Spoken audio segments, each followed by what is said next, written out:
Beside the Brook, Chapter 8, A Christmas Party. It was Christmas Eve, and Mother was putting the finishing touches to the Christmas tree. Peggy and John had been lucky enough to have one each year during the war, but this one was specially big and specially laden. Father had gone with one of the foresters from the timber yard to choose it from the plantation, before the stately rows of young firs were dug up to supply Covent Garden. Now the choice stood in a corner of the sitting-room in a tub draped with crinkly green paper. Father had twined a string of fairy lights in and out of the branches. Mother had fixed a gold star to the pointed top near the ceiling and tied pretty glass spangle things, already older than John, to the drooping branches. Holly paper, saved from year to year, was fetched out to wrap the surprise parcels.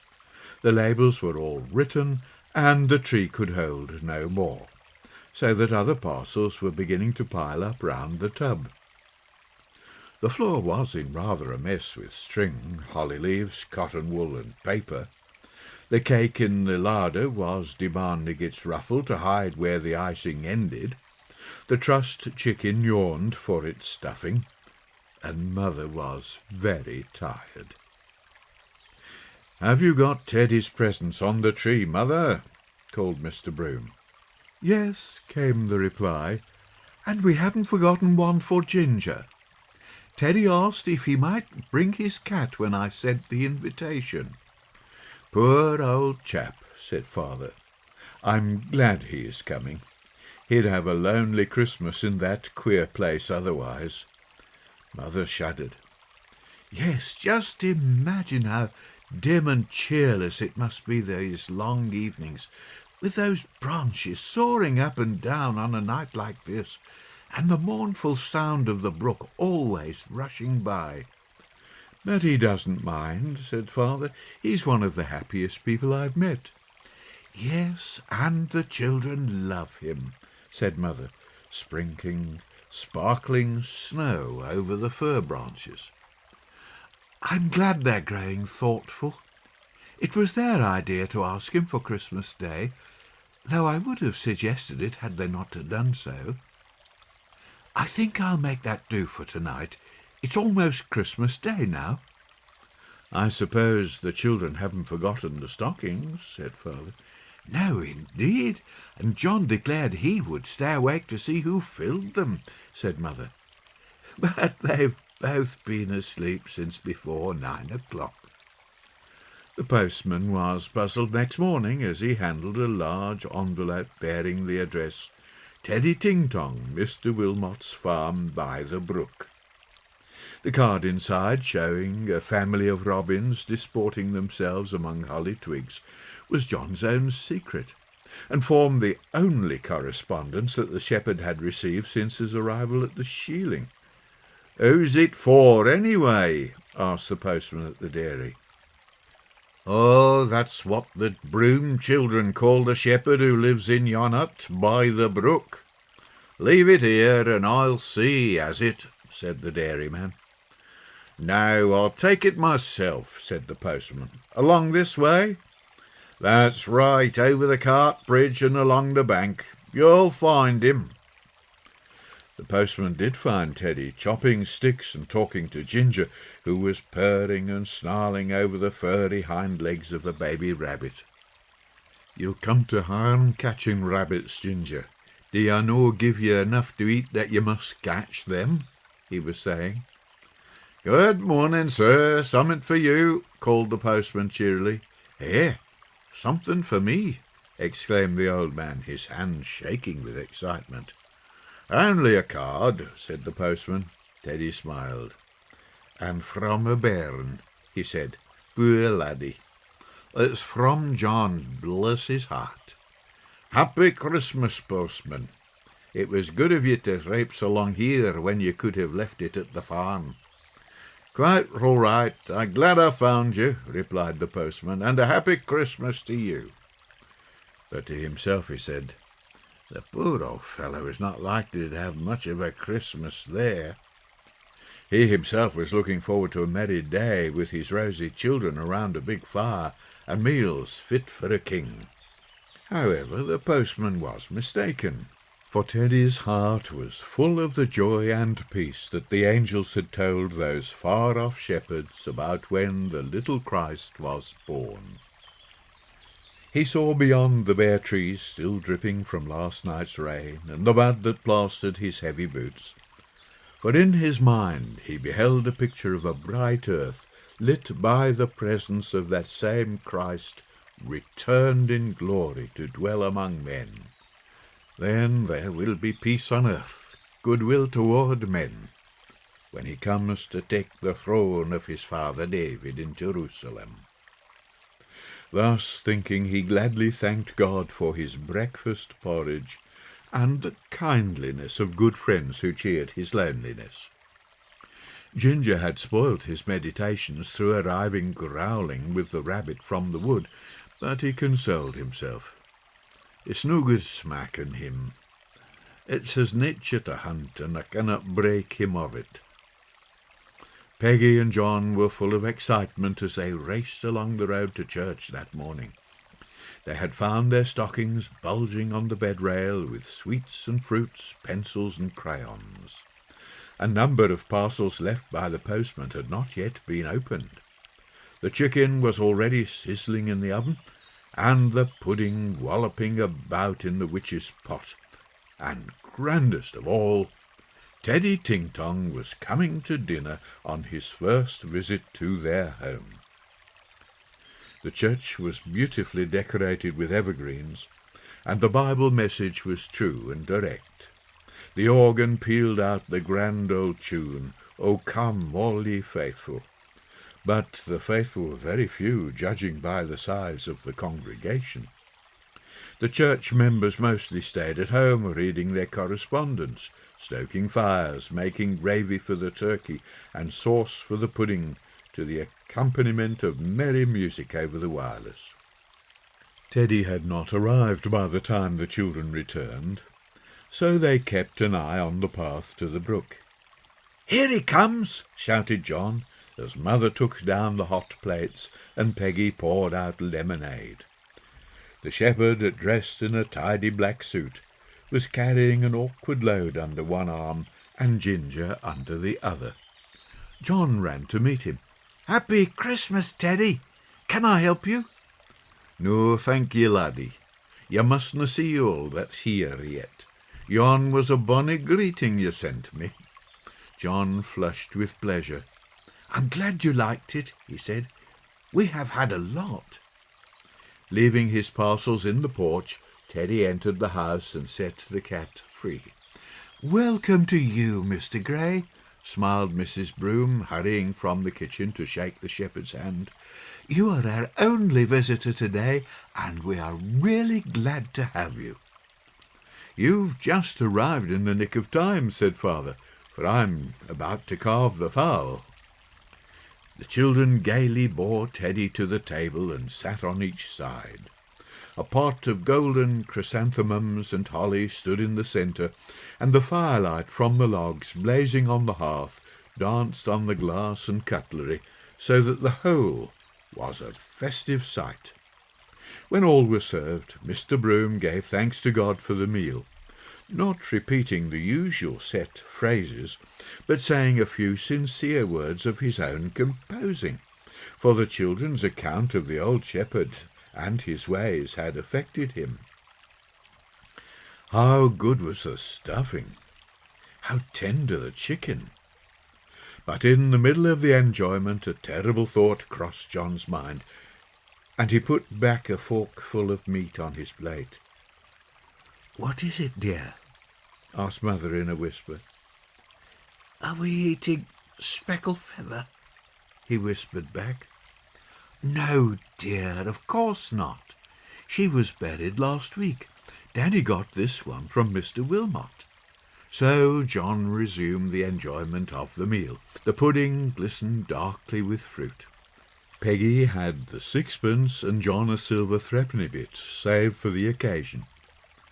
It was a merry meal, and after it was cleared away, Ginger crunched up the pieces with his head sideways on the kitchen floor. "We're going to light the tree this afternoon and give away the presents," explained John to Teddy as they all drew in a ring round the fire. "Are you enjoying yourself?" My lad. This reminds me of long ago when my own wee John—" The words trailed away into thought as he fastened his eyes on the red fire whose embers seemed to hold pictures of a cosy home long gone. The afternoon sky was growing dark, so that the coloured lights on the tree shone out in beauty. "I think we should ask our guests to hand round the presents," suggested Mother. "Daddy, will you please get them off the tree for Mr. Gray?" Teddy wondered if he could manage, but everyone assured him that he could, so he put on his spectacles while Daddy handed him the first parcel. "To Mother from Peggy and John," he read from the label. "Whatever can this be?" said Mother, removing the paper. "You'll love it," said John, who was hopping about in excitement. "You need one, so we got it," said Peggy. When it emerged from its final covering, Mother was well pleased with what she received, for it was a useful apron, very much like a butcher's, but of various colours. "My dears," she exclaimed, "this is just what I want. Bless your little hearts for thinking of it." Teddy was already handling the next present. "To Peggy from Mummy and Daddy." Peggy's heart beat fast. Was she to get what she wanted most? Perhaps she was too old for one. Still, the parcel looked the right shape. She undid the paper at the fatter end. Yes! It was a beautiful doll with long real hair in a pink party frock, white socks and black shining shoes. Peggy's cup of joy was full. Running first to Mother and then to Father, she hugged them and kissed them. All through the dark war years she had gone without a doll, because they were either too scarce or too expensive to be bought. "Why, this one is for myself," said Teddy, and was about to lay it down before opening it when John said, "Please undo it." "Yes, please do," echoed Peggy. What did he find inside but a pair of leather slippers lined with sheep's wool from Mr. and Mrs. Broom? "However, I cannot thank you enough," said the old man. "I've never had the like since Mother was alive."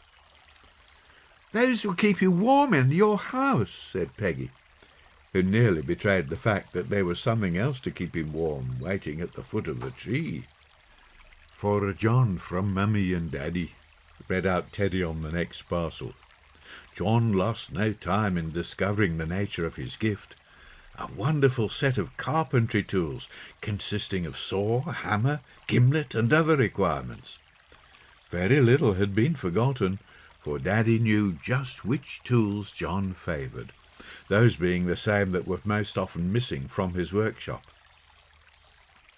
"For a Daddy from Peggy and John," was the address on the next parcel. "Perhaps I have a new shirt," said Father, but he was wrong, for his gift consisted of a generous supply of writing paper and envelopes wrapped in a thick wad of pink blotting paper, and his apparent delight with it put an end to Peggy's doubts about the worthiness of it. There were many other gifts, big and small, on the tree.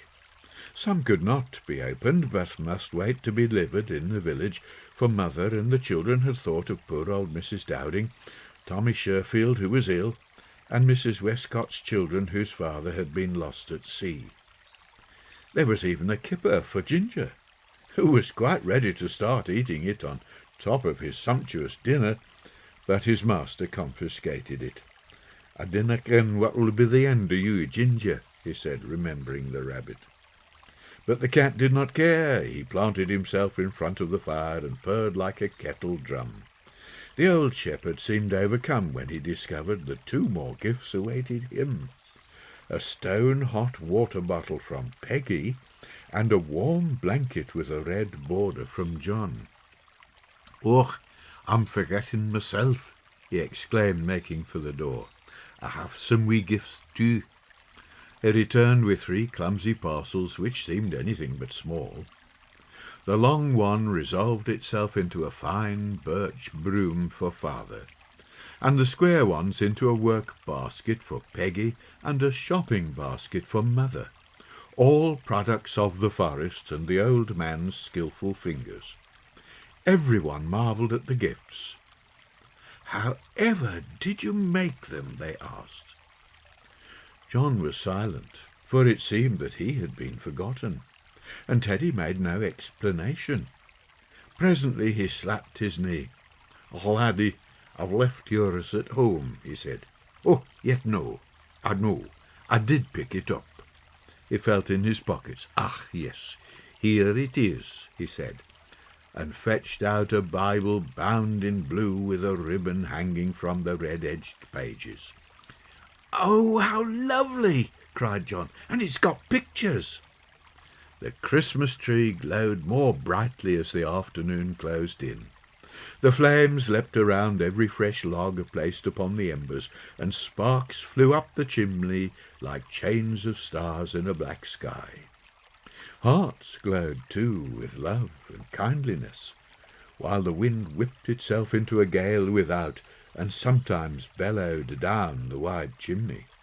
"That wind makes me think of poor old King Wenceslas plodding along with his boy behind him," observed father. "Page and monarch, forth they went together, through the rude wind's wild lament, and the bitter weather." "That gives me an idea," said Mrs. Broom. "Let's sing some carols." "Yes, do let us," cried the children. Mother found the music and opened the piano, while Peggy and John got each side of her, for they did not know all the words. They sang all the favourites, while shepherds watched their flocks, hark the herald angels sing, and Christians awake, while father chimed in at the parts he knew, and pushed roasting chestnuts about with the poker. "Oh, here's Noel," said Peggy, who was turning the pages. "Let's sing it all." So they sang it all, and as it was a very long one with 6 verses, and as many choruses as one can find breath for, they stopped at the end of it for a long rest, though father was inclined to go on singing "Noel" in spite of that. Teddy had not heard all the words before, so he asked for the carol book, adjusted his spectacles, and started to read them. When he reached the last verse he stopped and said, "That's not right." "What isn't?" asked mother. Teddy read the verse aloud. "Then let us all with one accord sing praises to our heavenly Lord, who hath made heaven and earth of naught, and with his blood mankind hath bought." "Why not?" asked mother, who would have been shocked had anyone else suggested a fault. "Jesus Christ is reckoned to be the Creator in that verse," said the shepherd. "Well, isn't that so?" put in Mr. Broom. "God the Father, God the Son, and God the Holy Ghost are one. The Trinity, the Three in One, is one of the main doctrines of the Church." "But not of the truth," said the old man, who had recently gone into the matter with Kenneth. "God the Father was the creator of heaven and earth and all living things, but the human pair that he made sinned and separated themselves and their children from him. God therefore planned to send a Son who, by the giving up of his own perfect life, should redeem mankind from death. So in due time God sent his Son Jesus, whose birthday we remember today. He was not the Creator, for the Son did not exist from the beginning, except in the Father's mind." Mother was interested. "Then you don't believe in the Trinity?" she asked. "No, indeed," said the shepherd. "The Scriptures do not support the idea."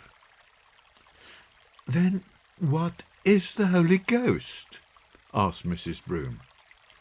It is another name for the Holy Spirit, explained Mr. Gray. It is the divine power which comes directly from God to work his will. Where do you get your ideas from? Asked Father, sitting in his armchair.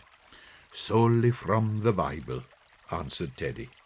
It's hard to understand, but I'm being helped, and if it please God, I shall know the truth one day.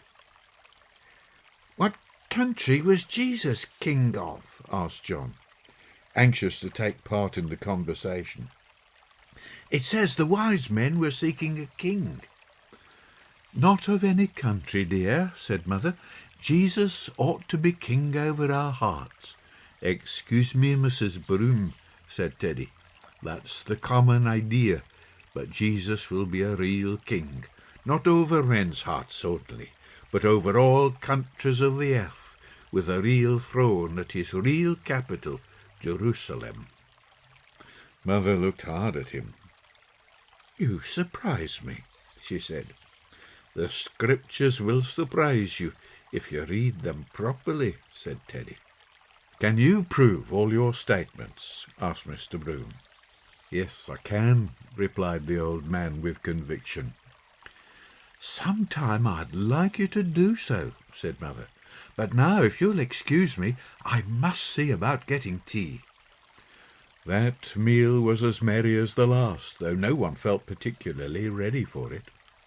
Crackers were the main attraction, and the bright paper hats discovered inside them provided much fun, for Teddy had a bonnet with strings, and Father a pirate's cap. The gale outside made no difference to anyone, save that it caused the semicircle round the fire to draw closer. Who was wee John, Teddy? Asked Peggy, suddenly remembering his remark in the afternoon. The shepherd smiled at her and gave a sigh. Wee John was my own laddie, Peggy, he said, but I havena seen him for many a day. No one asked any more questions, but Teddy himself began his tale. The three of us, Mother, that is my wife, and John and I, lived in a cosy cottage in the Braid Hills. I was a shepherd to a sheep farmer there. John was a good, obedient lad, and loved his home.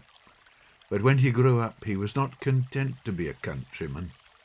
He would go to Edinburgh, and there he mixed with folk he should have avoided. Mother and I were not pleased with his manner of life, and he knew it. His visits home became fewer until the time that he asked us for our savings. Whatever we had saved would have been his one day, but he begged us to give him his portion then. Mother, with her generous heart, was all for letting him have it. He did not tell us why he wanted it, but we imagined it might be to help him out of some trouble that had befallen him. We gave in, and he departed. We have never seen him since. We both grieved that our boy did not tell us of his trouble. Teddy stopped, and Mother asked gently, Have you any idea where he went? We heard from him once more. He wrote from an address in London a year afterwards, and that was the last we heard. John might as well be dead. We lived in the cottage till Mother died 11 years ago now. It was terribly lonely without her, but the good Lord comforted me, and I began to read my Bible as never before.